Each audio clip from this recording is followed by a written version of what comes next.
Graça e paz do Senhor Jesus para vocês que estão aqui e aqueles que posteriormente acompanharão pelo YouTube, que você seja muito abençoado pela ministração da Palavra de Deus. Só a título de informação, havia três tipos de cruz no tempo do Império Romano. Inclusive, nós sabemos que a cruz era um dos instrumentos utilizados pelos romanos como um instrumento de tortura, onde aqueles que eram acusados, condenados, eram mortos, eram crucificados. Uma cruz era em forma de X e a pessoa era amarrada naquela cruz em forma de X e solta para que os animais selvagens pudessem torturá-la, pudessem destroçá-la. A outra era em forma do sinal de mais, o sinal de adição, de soma. Lembra que a gente aprende na escola? Sinal de mais. E essa madeira, ela não era fixada, muito alta, para que também os animais tivessem acesso à pessoa e pudessem destroçá-la. E a última era em forma de um T, onde a parte o travessão horizontal, aliás, se chama patíbulo, no latim, patíbulo. É aquela pedaço de madeira na horizontal que a pessoa condenada tinha que carregar até o local da crucificação, patíbulo. E a pessoa então era crucificada ali.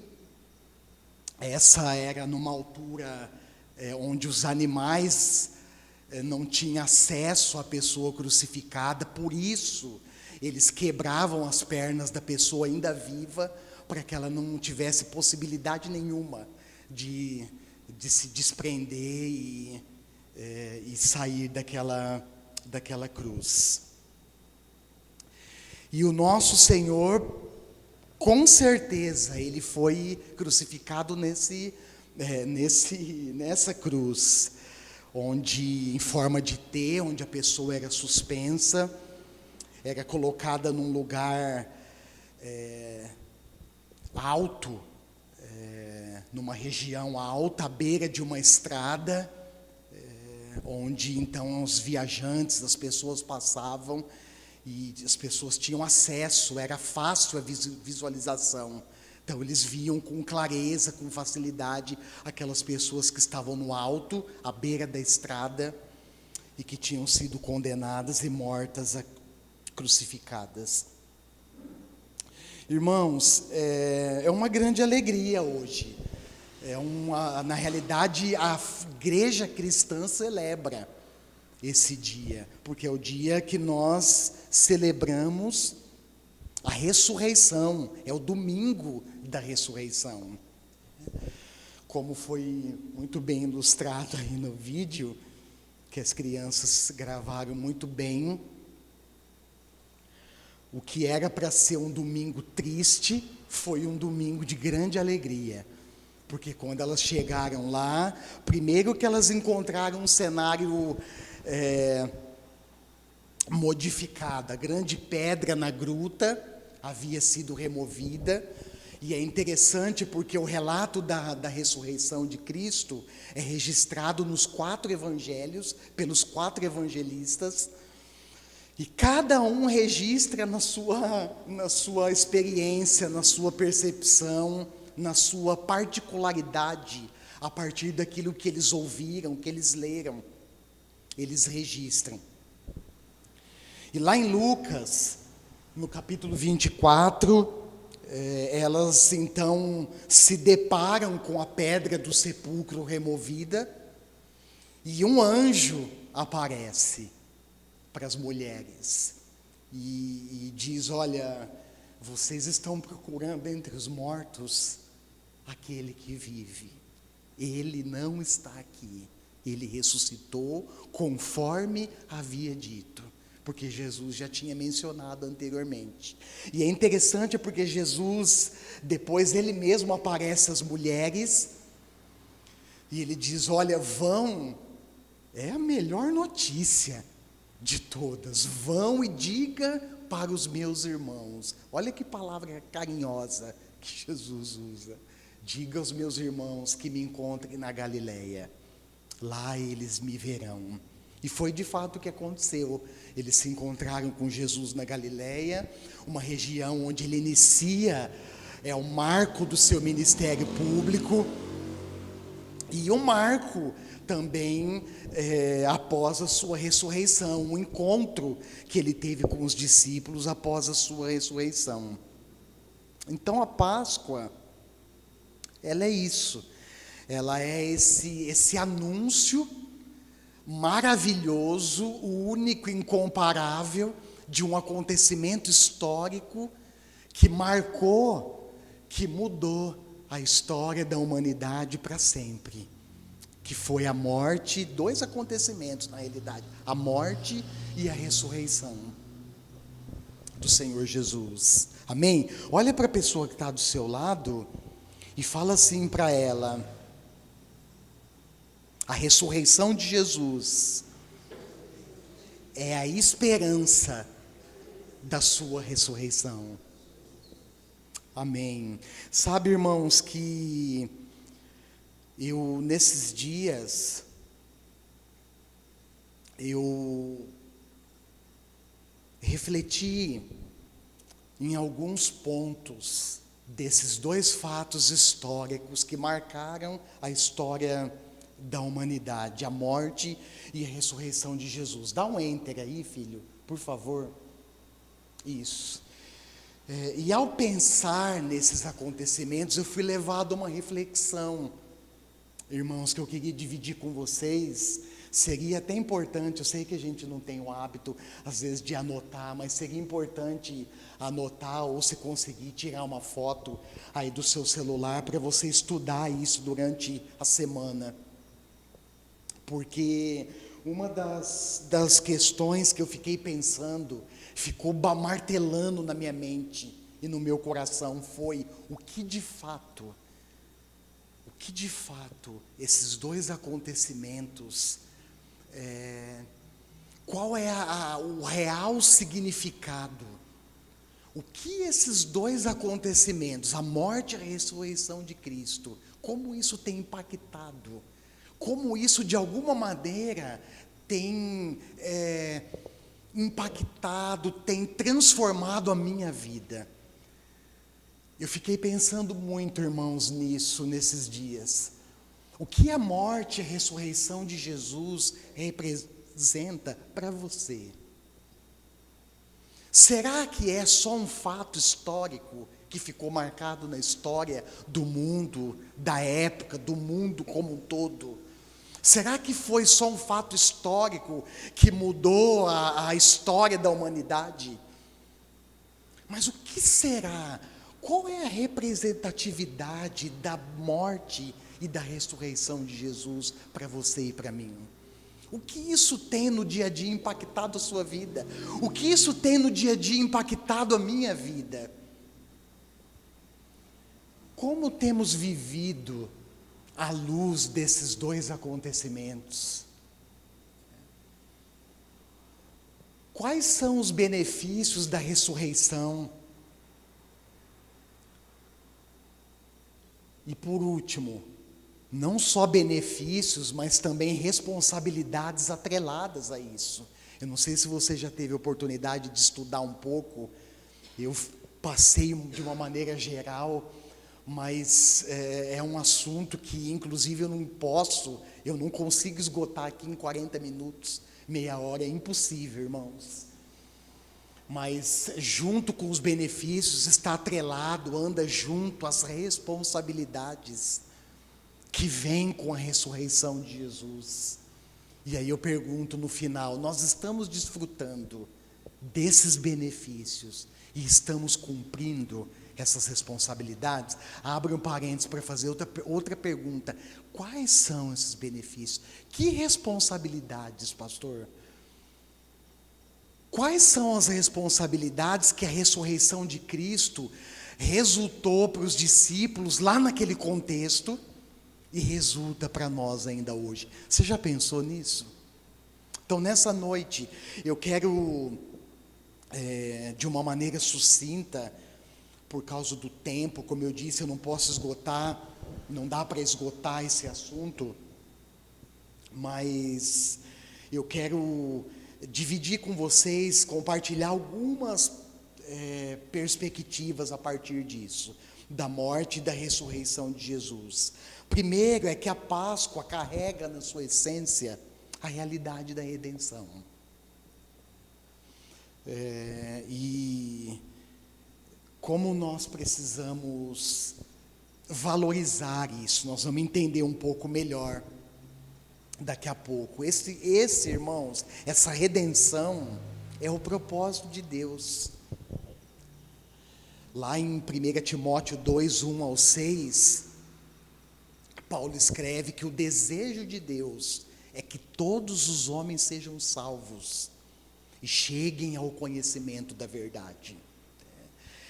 E foi a partir dessa realidade que Deus, motivado pelo seu amor, enviou o seu único filho, o seu filho unigênito, para cumprir na cruz a justiça que Deus estabeleceu, de enviar o seu filho para consumar no Calvário a sua obra de justiça. Aliás, obra que resultou na nossa salvação, na nossa redenção. É por isso que nós estamos aqui hoje. Amém? Isso é motivo de alegria para você? Glória a Deus. Amém. Nas Escrituras, irmãos, a Páscoa, ela pode ser contemplada a partir de duas lentes específicas. A primeira é a lente que está registrada no Antigo Testamento. Abre aí comigo, por favor, livro de Êxodo, capítulo 12.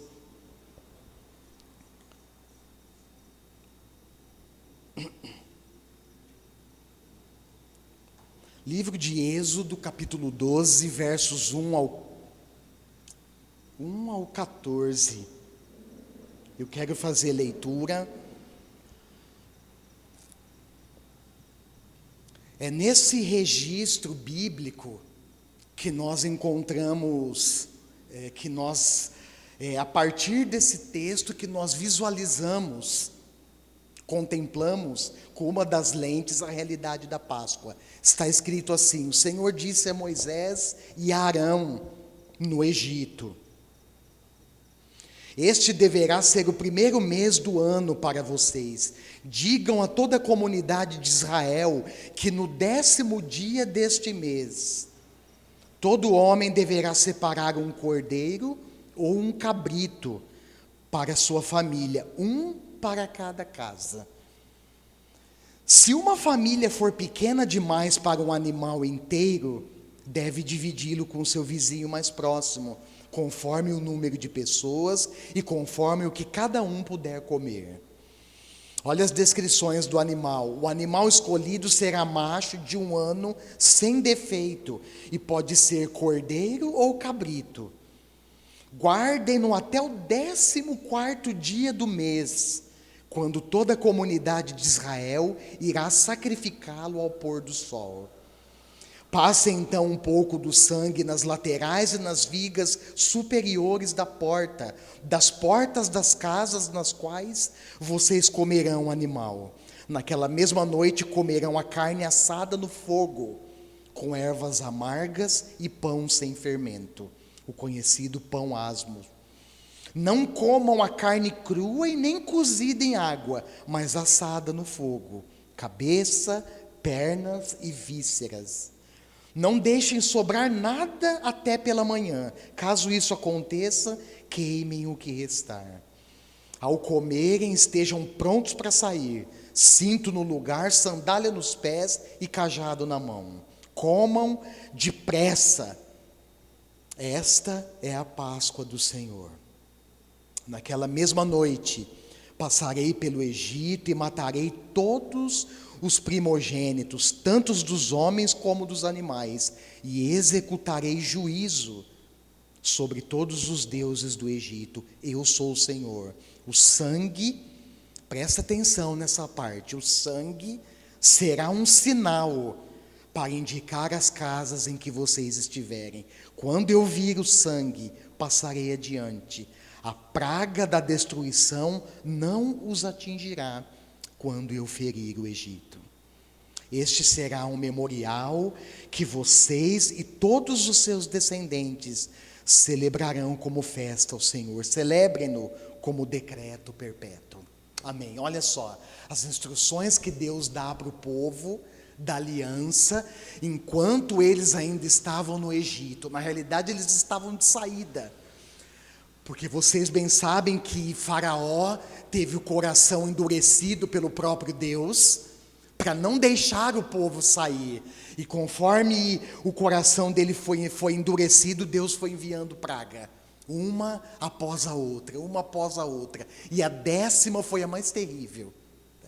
E nesse momento, Deus dá as instruções claras, específicas para os líderes da nação, como eles deveriam proceder.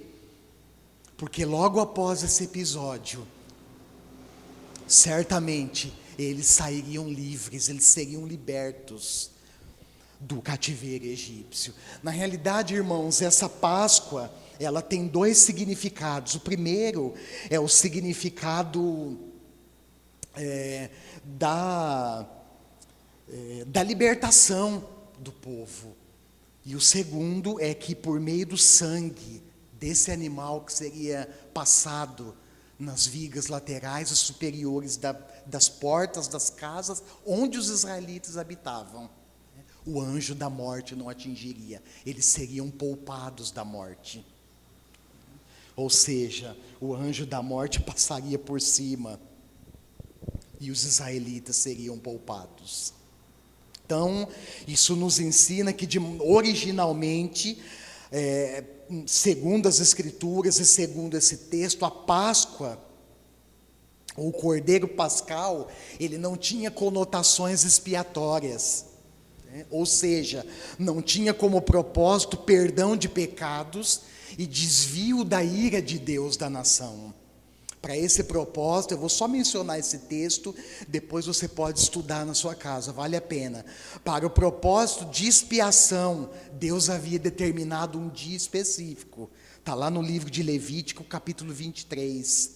Deus registra que nesse dia, chamado ou designado dia da expiação, então os israelitas deveriam apresentar o seu sacrifício como propiciação, como expiação, ou seja, um sacrifício que além de produzir o perdão dos pecados da nação, também desviava a ira de Deus da nação de Israel. Esse é o primeiro texto.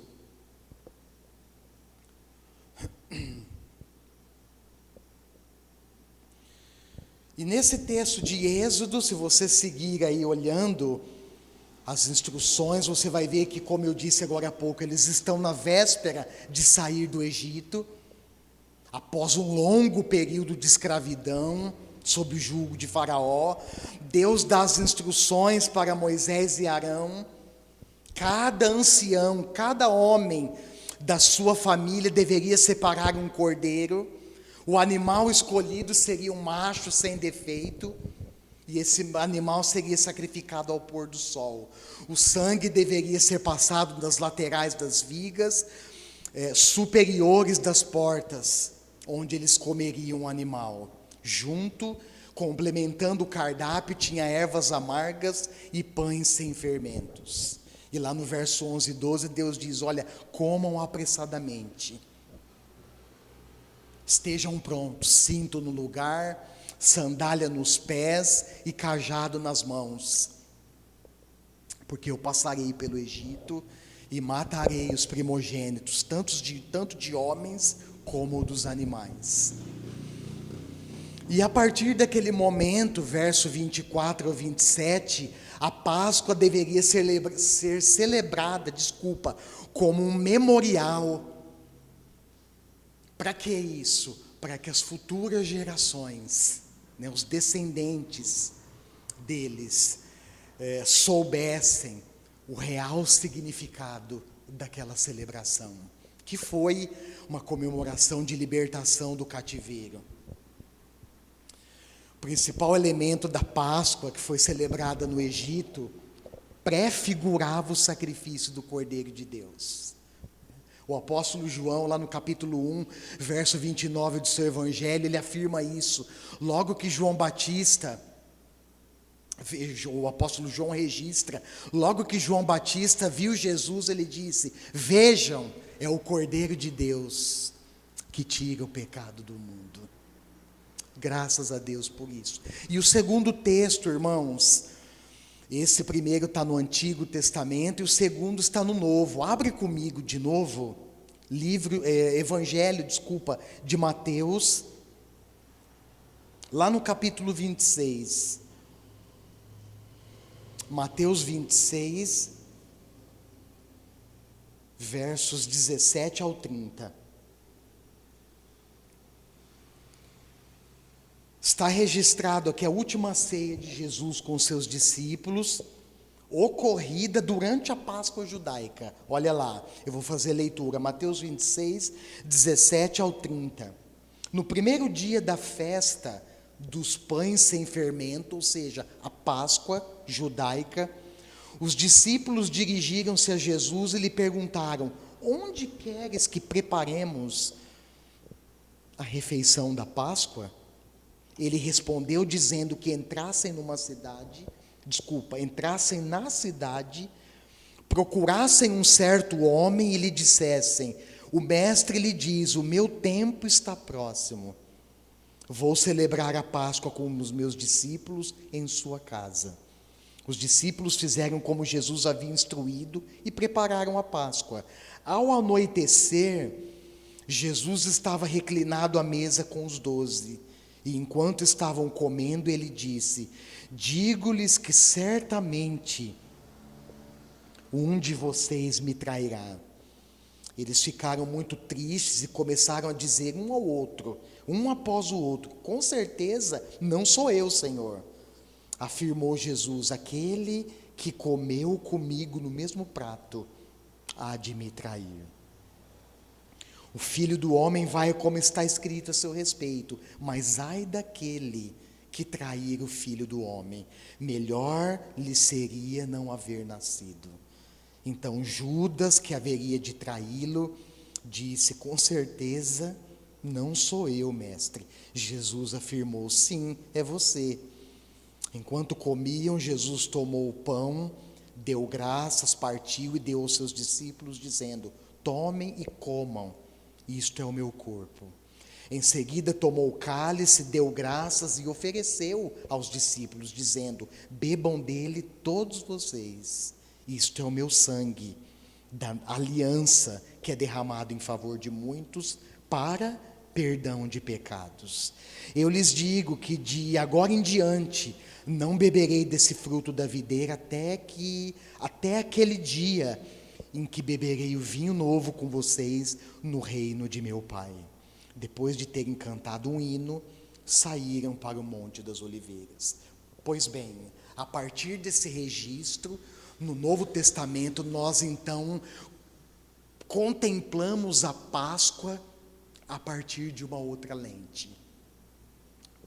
É desse momento de profunda comunhão e unidade que Jesus então institui a ceia. E é interessante, curioso, ao mesmo tempo que Jesus ele não utiliza o cordeiro pascal, mas ele estabelece ali um novo cardápio: pão e vinho. Pão e vinho. Isso dentro do relato da própria Páscoa tem o seu significado, mas fica para uma outra conversa nossa.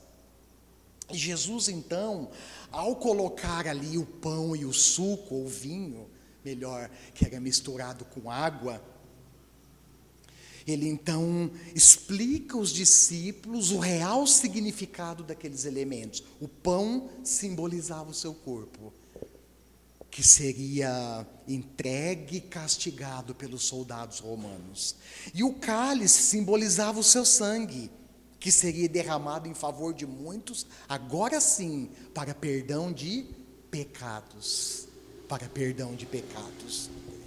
O que Jesus estava dizendo, irmãos? Jesus estava anunciando de maneira antecipada aos seus discípulos o seu sofrimento e, consequentemente, a sua morte, que culminaria, que acabaria naquela cruz. Mateus 26, 1 e 2. Tendo dito essas coisas, olha lá, Jesus disse aos seus discípulos: como vocês sabem, estamos a 2 dias da Páscoa, e o Filho do Homem será entregue para ser crucificado. E nesse momento, irmãos, nós precisamos fazer uma pergunta básica, mas essencial. O que aconteceu na celebração da Páscoa, ocorrida no Egito, e também ocorreria após a Páscoa de Jesus com seus discípulos? O que ocorreria? E a resposta é sacrifício. Olha para a pessoa que está do seu lado, que está quase cochilando, fala assim para ela: sacrifício. Dorme não. Isso, não se distrai não. Falou isso para ela? Isso, sacrifício, derramamento de sangue.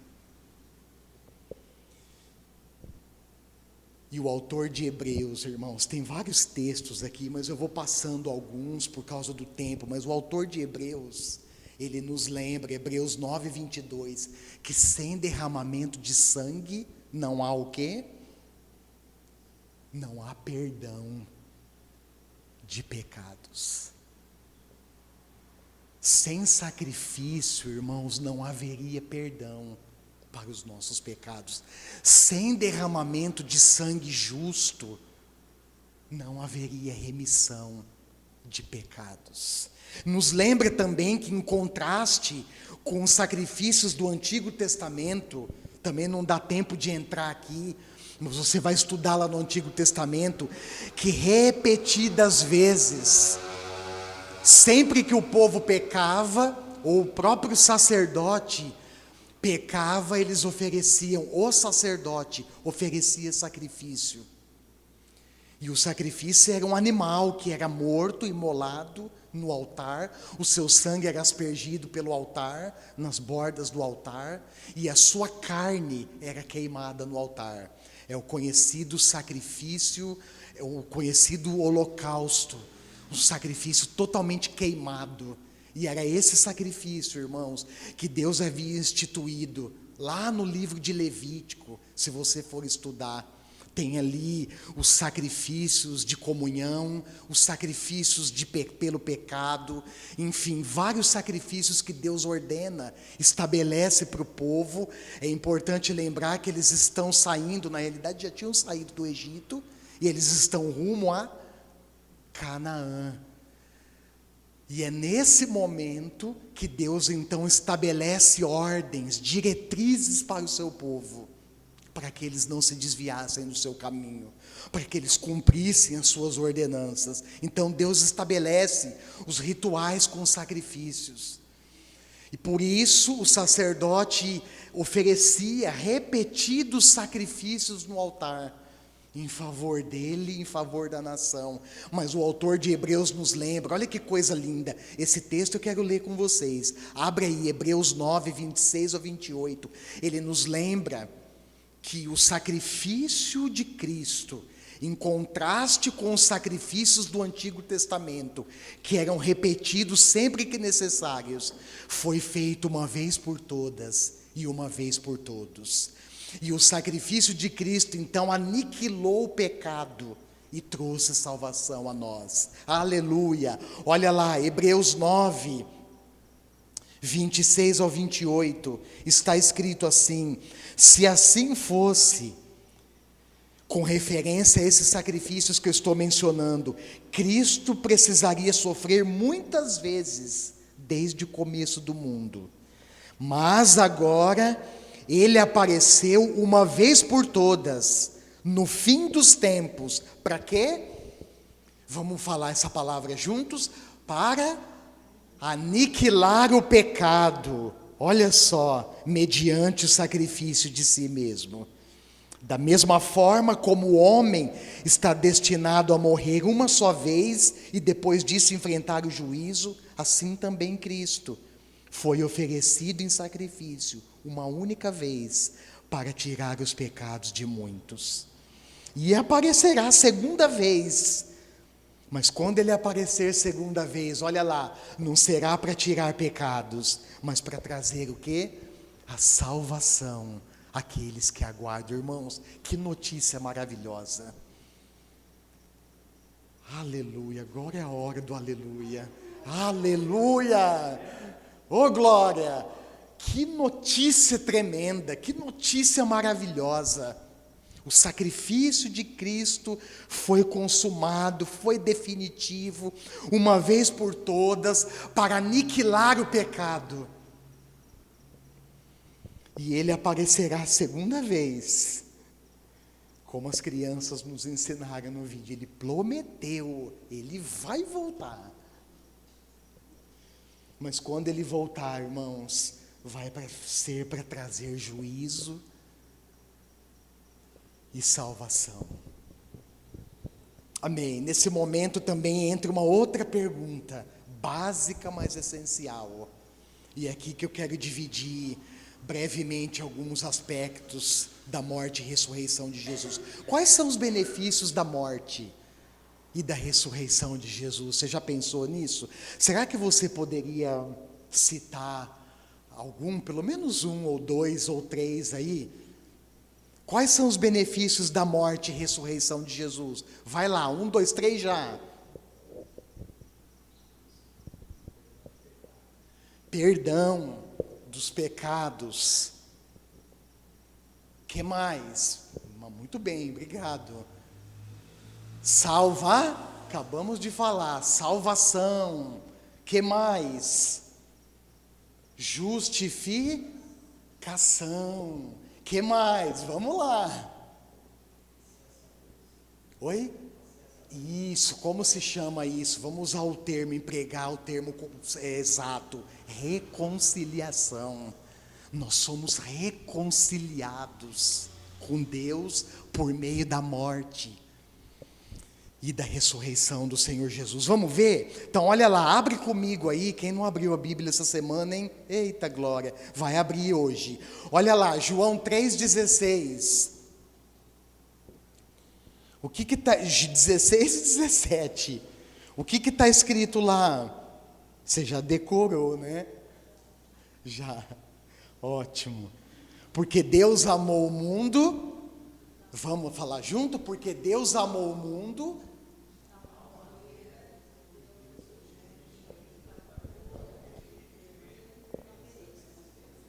Isso, pois Deus enviou o seu Filho ao mundo, não para condenar o mundo, mas para que este fosse salvo por meio dele. Olha só, Jesus veio, irmãos, para nos salvar. A sua morte e a sua ressurreição resultam em salvação. Mas essa salvação, eu pergunto para você, ela é estendida a todos? Sim, mas ela só será eficaz na vida de quem? Isso, na vida daqueles que crerem. Na vida daqueles que crerem. Justificação, olha lá, João nós mencionamos agora. Romanos 3, 21 ao 22. A morte e ressurreição de Jesus produz como benefício justificação. Olha só, mediante a fé em Cristo, nós somos justificados, Paulo vai escrever sobre isso, e temos paz com Deus. Ué, anteriormente nós não tínhamos paz? Não, porque nós éramos condenados. Agora, uma vez justificados mediante a morte de Cristo, nós temos paz com Deus. Mudou a sua condição e a minha. Lembra, de inimigos nós passamos a ser amigos. De criaturas nós passamos a ser filhos. E agora nós temos paz com Deus. Olha lá, ei Paulo, Romanos 3, 21 ao 22. Mas agora se manifestou uma justiça que provém de Deus, independente da lei, da qual testemunham a lei e os profetas. Qual é essa justiça? Justiça de Deus, mediante a fé em Jesus Cristo, para todos os que creem. Para todos os que creem. Olha lá, Romanos 5, 1 e 2. Tendo sido, pois, justificados pela fé, temos paz com Deus, por nosso Senhor Jesus Cristo, por meio de quem obtivemos acesso, olha o acesso de novo, pela fé, a esta graça, na qual agora estamos firmes e nos gloriamos, na esperança da glória de Deus. Que coisa maravilhosa, hein? Eita, aleluia! E a reconciliação? Olha lá, 2 Coríntios 5, 18 ao 20. Nós somos reconciliados, não esqueça isso, para reconciliar. Vai lá, olha para a pessoa que está do seu lado, fala assim para ele: olha, nós somos reconciliados para reconciliar. Amém. Glória a Deus, não é o contrário não, tá, irmãos? Nós não somos reconciliados para dividir não, tá? Misericórdia. Nós somos reconciliados para reconciliar. Olha lá, 2 Coríntios 5, 18 ao 20. Paulo de novo escrevendo para a igreja. Está registrado assim: tudo isso provém de Deus. No contexto, ele está falando da nossa nova habitação, do nosso novo corpo, que será glorificado na volta de Cristo. É sobre isso que ele está falando. E aí chega no 18, ele diz: olha, tudo isso provém de Deus, que nos reconciliou consigo mesmo, por meio de Cristo, e nos deu o ministério da reconciliação. Ou seja, Deus em Cristo estava reconciliando consigo o mundo, não levando em conta os pecados dos homens, e nos confiou a mensagem da reconciliação. Portanto, somos embaixadores de Cristo. Olha que privilégio, como se Deus estivesse fazendo o seu apelo por nosso intermédio. Por amor a Cristo lhe suplicamos, reconciliem-se com Deus, reconciliem-se com Deus. Irmãos, tem mais um texto que eu separei? Você já parou para pensar, faz um pit stop aí, uma pausa, que você é embaixador de Cristo nesse mundo? Quem é um embaixador? Se a gente for pegar um diplomata do Brasil, vamos pegar do nosso próprio país, um embaixador da República Federativa do Brasil. Uau, é alguém importante? Com certeza. Mas por que essa pessoa é importante? Porque ela carrega consigo, perante o mundo, uma mensagem. E aqui, presta atenção, nós não estamos falando de mensagem política, de acordos internacionais, não é disso que nós estamos falando, irmãos. Nós estamos falando de palavra de salvação. Nós, como embaixadores de Cristo, carregamos uma responsabilidade singular, um privilégio singular. Qual é? Nós levamos a mensagem de reconciliação perante os homens. E essa mensagem, irmãos, ela tem de outros, mas ela tem um pilar central que nós encontramos nas Escrituras. Quem acertar vai ganhar um abraço do pastor no final do culto. Qual é esse pilar?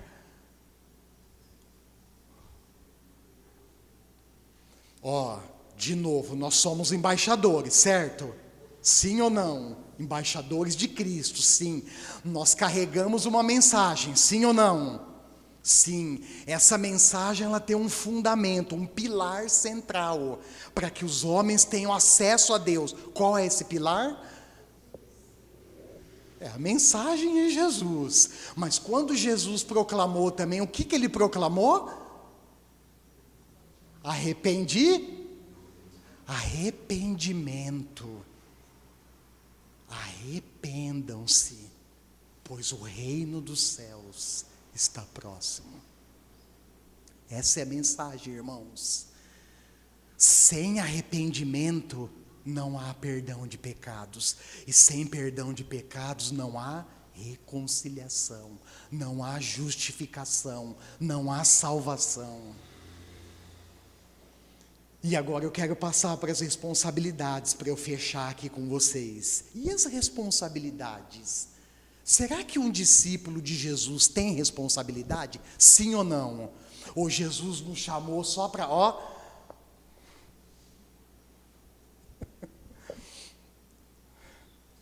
Ou Jesus nos chamou só para desfrutar? Eu sou salvo, o mundo que se exploda. É isso, irmãos, que o Evangelho nos ensina? Não, esse próprio texto de Paulo atesta que não. Que nós somos reconciliados para reconciliar. Que a igreja é detentora da palavra de reconciliação. Isso não é pouca coisa, pelo contrário, irmãos, isso é um privilégio e uma grande responsabilidade. Aliás, responsabilidade atrelada aos benefícios da morte e ressurreição de Jesus. Dentre as responsabilidades, eu quero citar duas. Primeira, proclamar o Evangelho. Irmãos, não esqueça, irmãs queridas, você que vai ouvir, acompanhar depois no YouTube, nós temos uma missão nesse mundo: proclamar o Evangelho a todas as pessoas.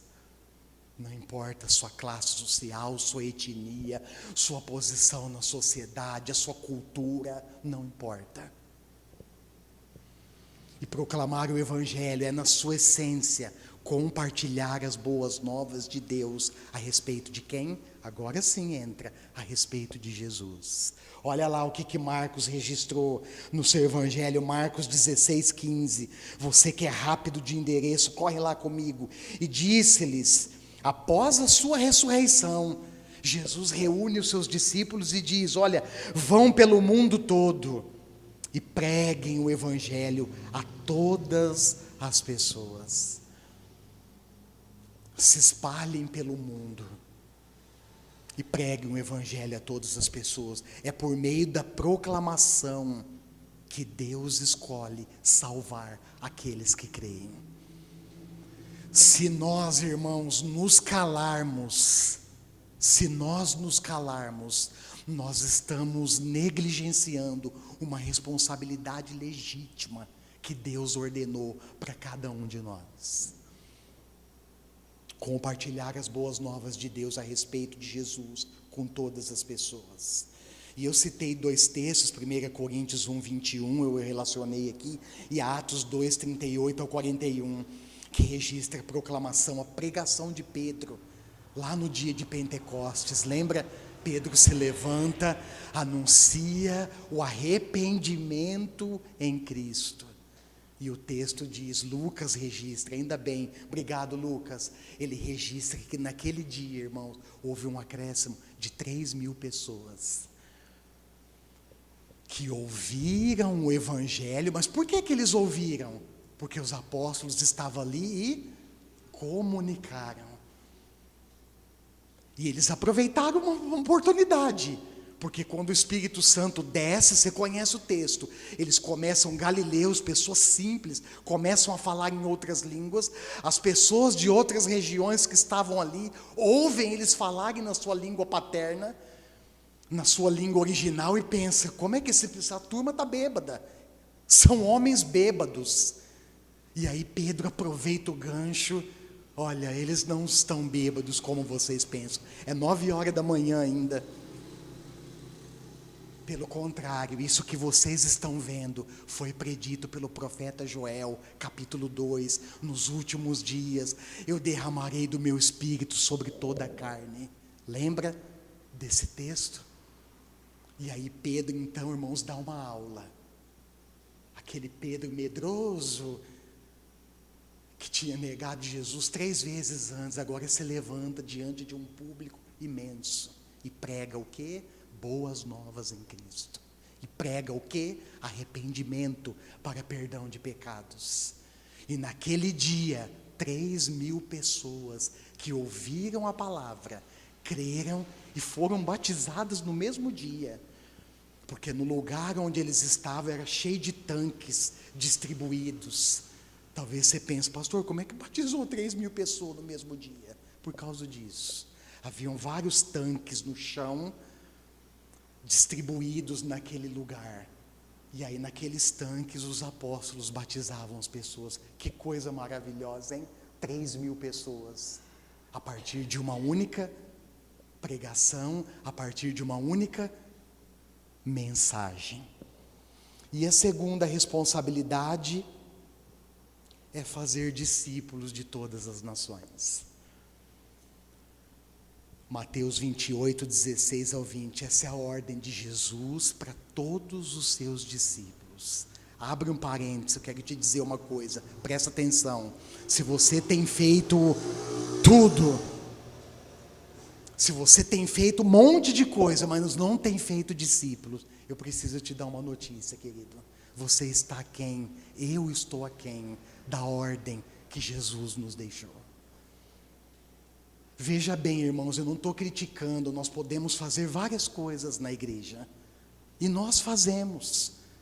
É uma alegria se encontrar para comer, não é? Faz parte da comunhão. É uma alegria quando a gente se ajunta para trabalhar, para fazer qualquer atividade. É uma alegria, irmãos. Se você perguntar aí do seu lugar, pastor, o senhor gosta disso? Gosto. Mas preste atenção. Se nós não cumprirmos essa ordem de fazer discípulos, nós estaremos aquém da tarefa, da missão, da responsabilidade que Jesus nos deixou. Não esqueça, querido, a identidade da igreja está atrelada à sua missão. A sua missão. E, por fim, eu quero fechar dizendo que a Páscoa é a lembrança de uma realidade imutável e incomparável. Segura essa aí. Qual é essa realidade, pastor? É o amor de Deus por você. Olha para a pessoa que está do seu lado. Fala assim para ela: o amor de Deus por você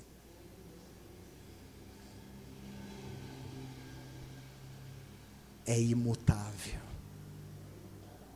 Esses dias lá em casa, num tempo de devocional com a Esther, uma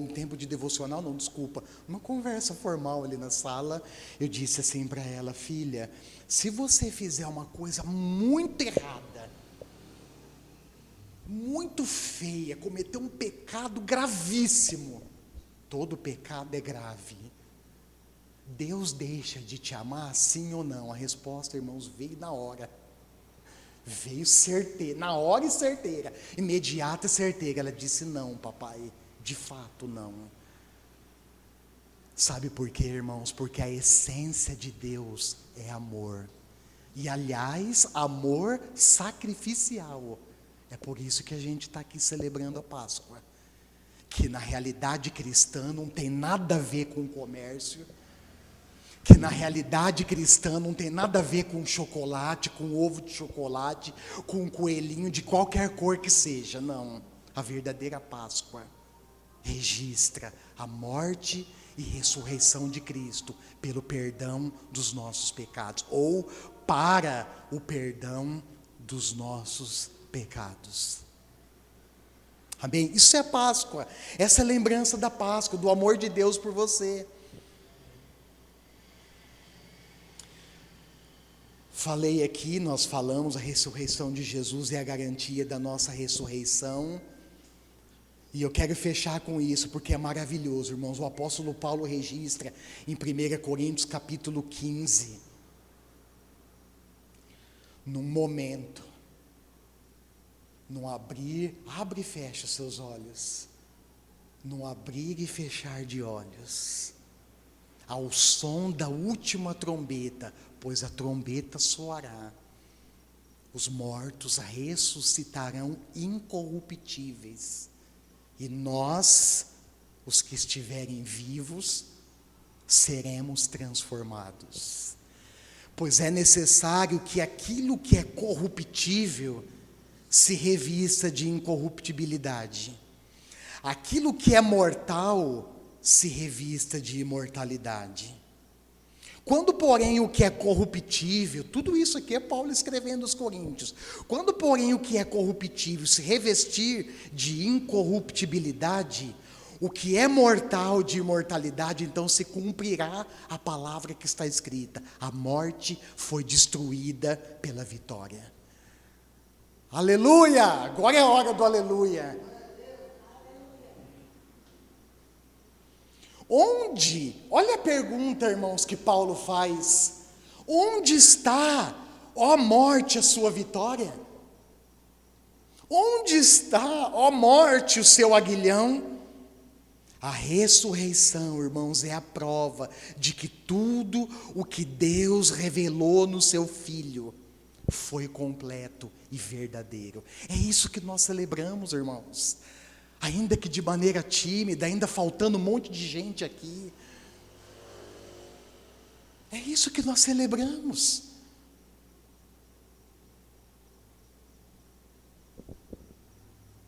Feliz Páscoa. Deixa eu complementar aqui, desculpa. Feliz, verdadeira Páscoa. Amém? Celebre a sua liberdade proporcionada por Cristo. Celebre a sua nova identidade, nova vida e realidade,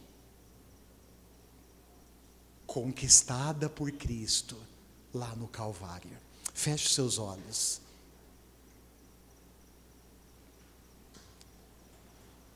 Não sei você, irmãos, mas eu estou com o coração tomado de uma profunda gratidão. E o que eu quero fazer agora é agradecer. Eu não sei como é que você entrou aqui, eu não sei qual a sua perspectiva de vir para o culto hoje, mas eu vim, irmãos, e vim com gratidão, com profunda alegria no meu coração. E agora, depois da mensagem, eu fui tomado ainda mais de uma profunda gratidão pelo que Cristo fez ali na cruz do Calvário. Realidade consumada que mudou e tem mudado a minha vida, irmãos. Realidade consumada que eu tenho certeza também que tem mudado a sua vida. Talvez você chegou aqui hoje desapercebido. Eu quero te dizer isso com muita convicção. Talvez você chegou aqui desapercebido, distraído.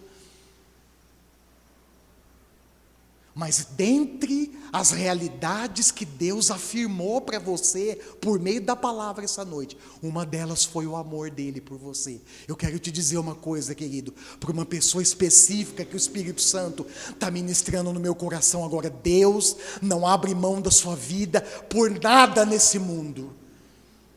E isso é tão real, isso é tão verdadeiro, isso é fato consumado, que Ele enviou o seu Filho para morrer na cruz. E não existe nada que você, que eu façamos que altere, que modifique o amor de Deus por nós. Deus te ama. O seu amor é sacrificial. E eu quero te declarar isso nessa hora. E quero que você, junto comigo, ore ao Senhor. O meu coração, como eu disse, irmãos, está tomado por gratidão. Eu sou grato ao Senhor Jesus pela sua obra consumada na cruz, e eu quero agradecer por isso. Ore ao Senhor. Pai, obrigado por essa noite tão marcante, por essa noite tão especial, por esse anúncio histórico, imutável e incomparável, mas que continua ecoando com poder, com força, e continuará ecoando até o dia que o Senhor voltar. É o anúncio dos anjos para as mulheres que foram ao sepulcro no domingo, bem cedinho. O anjo disse: Ele não está aqui, Ele ressuscitou. conforme ele havia dito. A ressurreição do Senhor é a esperança da nossa ressurreição. A ressurreição do Senhor